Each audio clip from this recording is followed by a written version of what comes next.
Mark Tven, Shahzoda va gado. Roman. Qashshoq bolakay Tom Kenti hamda ingliz shahzodasi Edvard o'rtasida qanday umumiylik bo'lishi mumkin?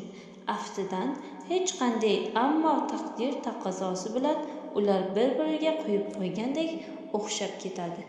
Mana shuning o'zi juldirvoqi bolakayning saroydagi taxt vorisining esa Londonning gadolar maskani bo'ylab bir-biridan g'aroyib, goh achinarli, goh kulgili sarguzashtlariga sabab bo'ladi.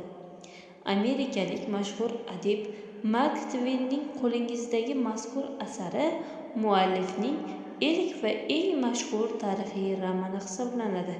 Shahzoda va gado. Aytish mumkinki, jahon bolalar adabiyotining durdonalaridan biriga aylanib ulgurgan asar, garchi eng so'nggi daqiqalarda ham umid yo'qday tuyulsa-da, adolat hamisha g'alaba qozonishini isbotlaydi.